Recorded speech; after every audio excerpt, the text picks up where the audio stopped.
वंदे मातरम। यहां उपस्थित doctor Shri Shombi sharp जी, आदरणीय श्री आशीष चतुर्वेदी जी, आदरणीय श्री कीर्तिमान अवस्थी जी और जिन्होंने मुझे निमंत्रण दिया है ऐसे हमारे आदरणीय अनिल गुप्ता जी, यहां उपस्थित मेरे सभी प्रिय भाइयों, सम्माननीय नागरिक भाइयों और बहनों, मैं सर्वप्रथम धन्यवाद देता हूं आदरणीय अनिल जी को कि उन्होंने मुझे निमंत्रण दिया जिसमें ईश्वरीय कार्य है ऐसे विषय पे चर्चा के लिए निमंत्रित किया और पर्यावरण की चिंतन मंथन करने वाले आप जैसे महानुभावों के बीच में आने का मुझे सौभाग्य प्राप्त हुआ। सही तो ये कहा जाता है कि man is a social animal. 456 crore वर्ष के इतिहास में अपने आप को किसी ने तेजी से बदल दिया तो वो मनुष्य है। Man is a social animal, यहां से man is a selfish animal, यहां तक की सफर हमने 21वीं सदी में देखी है। सही तो 17वीं सदी हो, 16वीं सदी हो, 18वीं सदी हो, 1820 इंडस्ट्रियल रिवॉल्यूशन तक सब ठीक था, निसर्ग भी अपना काम करता था, ऋतु चक्र अपना काम करते थे। मगर 1820 से एक बात ध्यान में आई कि इसके पहले विज्ञान का, तंत्रज्ञान का अभाव था, मगर पर्यावरण का प्रभाव था और उसमें से खुशी और आनंद का भी प्रभाव था। 21वीं सदी में विज्ञान का प्रभाव है, तंत्रज्ञान का प्रभाव है, मगर उसके साथ आनंद और खुशी का अभाव है और डिप्रेशन के टैबलेट्स का ज्यादा प्रभाव है। मैं पिछले 5 साल धन मंत्री भी था और वन मंत्री भी था, फाइनेंस मिनिस्टर भी था और फॉरेस्ट मिनिस्टर भी था। एक बात का मुझे अभिमान था कि स्वाधीनता के बाद मैं अकेला एक मंत्री था कि जिसने मेरे स्टेट को 11,975 करोड़ रेवेन्यू सरप्लस करने में यश प्राप्त किया था। इंडिया टुडे ने एक बार नहीं 2 बार मेरा दिल्ली में ही सत्कार किया, पुरस्कृत किया।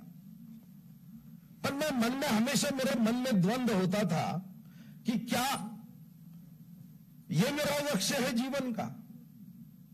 क्योंकि एक तरफ संयुक्त राष्ट्र संघ भी अपने आप को बदल रही है, वो कह रही है कि जीडीपी, पर कैपिटा इनकम, उससे आगे हैप्पीनेस इंडेक्स के बारे में सोचे। कौन सा देश धनवान है उससे ज्यादा? कौन सा देश है जिसमें लोगों के चेहरे पे सबसे महंगा कॉस्मेटिक है? अगर किसी ने पूछा सबसे महंगा कॉस्मेटिक कौन सा है, कोई कहेगा पेरिस, कोई कहेगा लंदन। सबसे महंगा कॉस्मेटिक तो चेहरे की हंसी है, खुशी है। और यह हंसी खुशी कहां मिल सकती है? तो मैं तो धन मंत्री भी था और वन मंत्री भी था।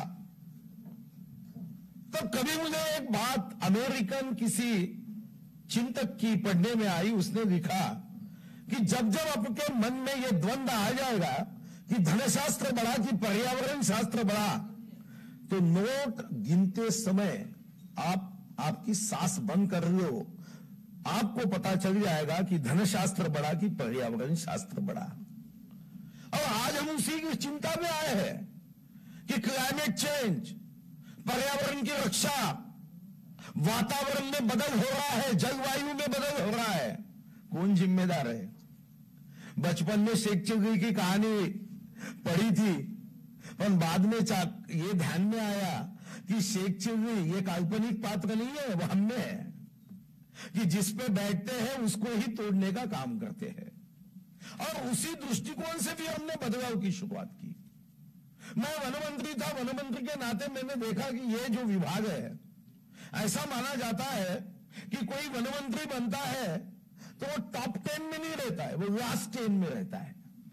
फॉरेस्ट मिनिस्टर ये राजनीतिक दृष्टिकोण से आखिरी पंक्ति का व्यक्ति है, यानी अपने देश की भाषा में सोशो इकोनॉमिक कास्ट सेंसस में बीपीएल वाला मिनिस्टर बोले तो फास्ट मार्केट मिनिस्टर।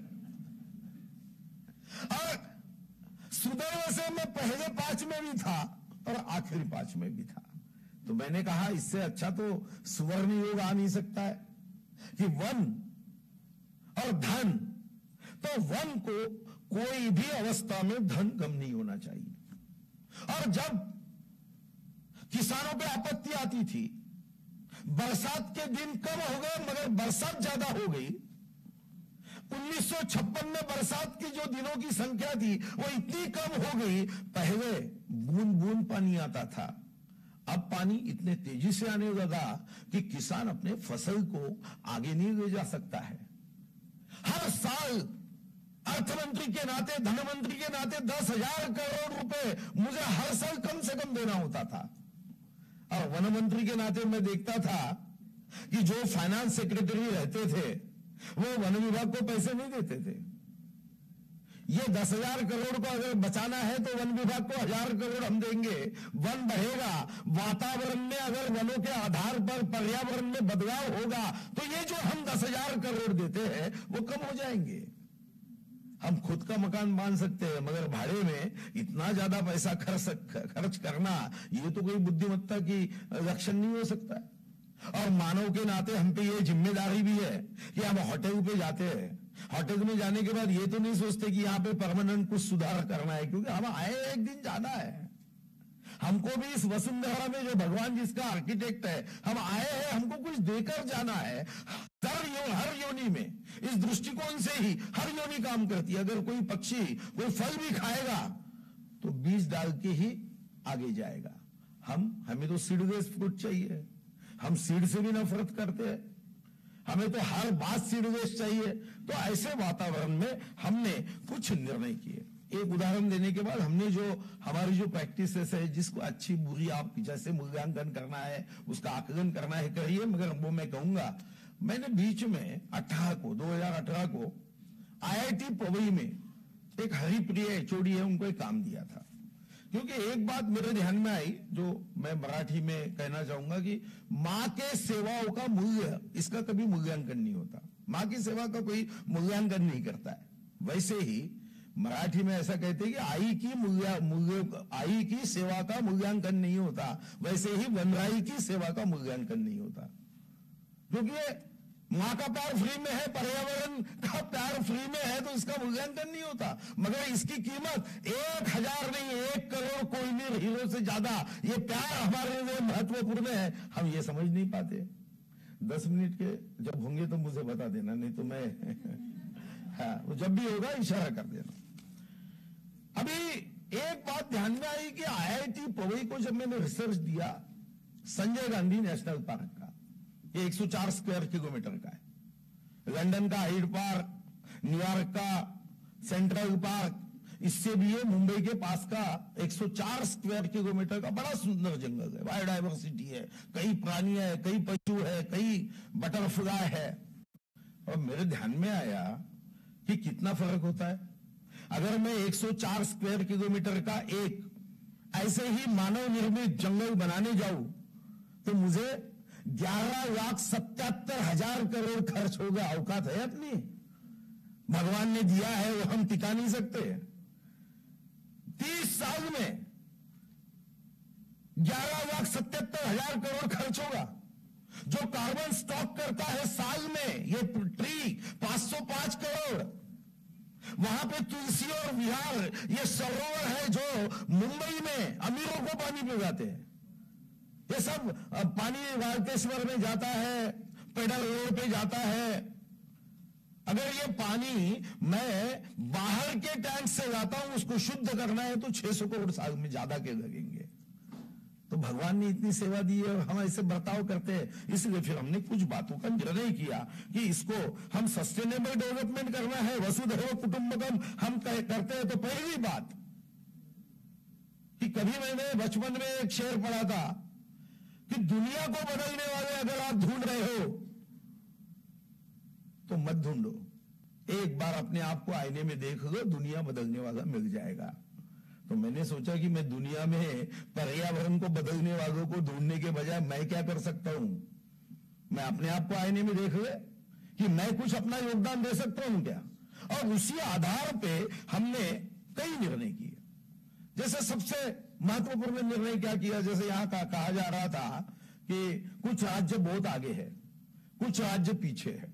अब ये तो हम धन के आधार पे तय करते, ये गरीब है, ये अमीर है। वो हृदय से कितना अमीर है ये देखते नहीं। हम ऊंचे इमारतों पे अमीरी गरीबी का मूल्यांकन करते हैं। वो कितना खुश है, उसका परिवार कितना खुश है, बेटा अपने बाप का कितना सुनता, पत्नी अपने पति का कितनी सुनती, पति कितने पत्नी का सुनता। क्योंकि पर्यावरण में एक भी बात है, ये मैं आगे बताऊंगा, क्योंकि ये भी रिसर्च किया गया है। तो पहला काम हमने ये किया कि हमें पेड़ लगाना है, मगर डिपार्टमेंट को नहीं लगाना है। हमें पेड़ काटने वाले मानसिकता के लोगों से पेड़ लगाने वाले मानसिकता के लोगों की संख्या बढ़ानी है। लोक सहभाग होना चाहिए, लोक आंदोलन होना चाहिए। और आपको आश्चर्य होगा कि अभी कोई देश की इतनी बड़ी आर्मी नहीं जितनी मेरी है। मेरी ग्रीन आर्मी है 6.1 मिलियन की। देश की आर्मी नहीं है, क्योंकि देश की आर्मी सीमा की सुरक्षा के लिए, मेरी आर्मी, मेरे विभाग की आर्मी, ये भगवान ने दिए हुए वसुंधरा के पर्यावरण की सुरक्षा के लिए है। क्योंकि इसमें लोक सहभाग बढ़ाना होगा। ये कोई सिर्फ कानून से हम इसको रोक नहीं सकते। मां और पिताजी को नमस्ते करना है, वंदन करना है, नमन करना है, कानून नहीं हो सकता। ये तो संस्कार की बात हो सकती है। तो पर्यावरण ये कानून की बात नहीं, ये संस्कार की बात हो सकती है। और हमने इस ट्री प्लांटेशन को 50 करोड़ तक हम लेके गए, जिसमें 4 बार लिम्का रिकॉर्ड बुक ने उसको 4 बार सम्मानित किया। फिर दूसरी बात हमने सोची कि जंगल से जीवन के मंगल तक जाना है, वन से हमें धन तक जाना है। वन है तो जग है, जग है तो इंसान का तग है। और इसी दृष्टिकोण से हमने इस पे आधारित जो परिवार है, जो गांव है, जो जातियां है, उनके जीवन में हम बदलाव कर सकते हैं क्या।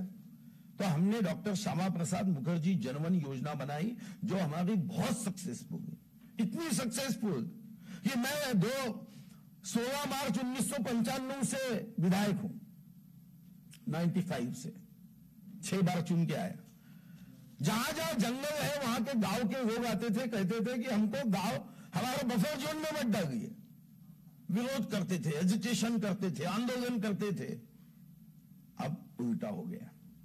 हमने डॉक्टर श्यामा प्रसाद मुखर्जी जनवन योजना लाने के बाद लोग आते, भाई साहब हमारा गांव डाल दो ना, उसमें जंगल में डाल दो, हमारा गांव, हमारा इस बफर जोन में डाल दो।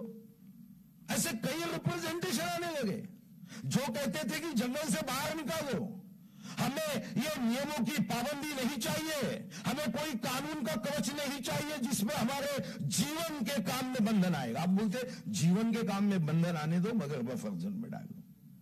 क्योंकि हमने डॉक्टर श्यामा प्रसाद मुखर्जी ये शुरू किया। एक हमारे सामने प्रश्न था कि वन्य प्राणी बढ़ गए। ये बताते हुए मुझे खुशी होती है कि आपको शायद पता नहीं होगा कि विश्व में 193 देशों में 14 देशों में बाघ है, 14 ही देशों में, उसमें 65% से ज्यादा हिंदुस्तान में है। मगर आपको पता नहीं होगा कि विश्व में सबसे ज्यादा टाइगर मेरी कॉन्स्टिट्यूंसी में है, 203 टाइगर विश्व के। मैं भारत की बात नहीं कर रहा हूं। अभी हमारे भाई साहब आए, उन्होंने ताड़ोबा जाके रहा है, विश्व में सबसे ज्यादा टाइगर मेरी कॉन्स्टिट्यूंसी में। अब मेरे सामने प्रश्न है कि ये टाइगर इतने तेजी से अब बढ़ रहे हैं कि अब ये चिंता का विषय हो गया। पहले टाइगर को 4 होते थे, उसमें से 2 समाप्त होते थे, अब 6 हो रहे, 6 भी बढ़ रहे। अब करना क्या। हमने फिर किया कॉम्पेंसेशन बढ़ाओ। हमने अभी उसमें कॉम्पेंसेशन बढ़ाया थे। गांव के लोगों को जंगल में जाने से रोकने के लिए उनको वहां रोजगार दे रहे हैं, और जो जंगली प्राणियों से नुकसान होता है उसमें भी नुकसान भरपाई बढ़ा दी। आपको कॉम्पेंसेशन तो मैं कानून का कहूं मार्च में, और मेरा कहना है, क्योंकि कभी कभी क्या होता है, बहुत लोग 7 पे कमीशन के समय 24 घंटे में फाइल निकलती। मैं कॉम्पेंसेशन देना है गरीबों को तो 24 महीने फाइल नहीं निकलती। तब पूरे देश की चिंता हो जाती है, तब अर्थव्यवस्था की चिंता होती है, तब हमें तिजोरी की चिंता हो जाती है। 7 पे के समय किसी को चिंता नहीं रहती, मैंने देखा है। तो हमने कहा नहीं भाई, किसानों का भी तो हक है ना, इतनी मदद करो, और वो भी कानून में कि किसान के सामने और जंगली जानवर उसके खेत की ओर आ रहा है ना, तो उसने दूर से कहना चाहिए तेरे में जितनी ताकत है मेरा नुकसान कर दे, सरकार मुझे डबल नुकसान भरपाई देगी।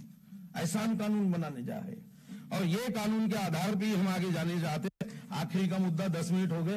एक जल साक्षरता का भी हमने कई केंद्र में कि जल, ये भी हमारे लिए, हमने तो नदी को माता माना है, मगर उसके साथ जितना व्यभिचार हमने किया है उतना दुनिया में किसी ने नहीं किया जो नदी को माता नहीं मानते। नदियों के किनारों पे हमारा पोषण हुआ, हमने उसका शोषण किया। नदी का जल हमको, हमारे तन को स्वच्छ बनाता है, उसी जल को अस्वच्छ बनाना, यही हमारा पराक्रम। कई निर्णय हमने किए हैं, समय के अभाव पे मैं कह नहीं सकूंगा, मगर मुझे बहुत खुशी हुई आपने मुझे सुना। इतना ही मैं भगवान से कहूंगा, सबसे दुनिया का महंगा कॉस्मेटिक, पर्यावरण पे प्रेम करने वाले ये मेरे भाई बहनों के चेहरे पे 365 दिन दे। बहुत बहुत धन्यवाद।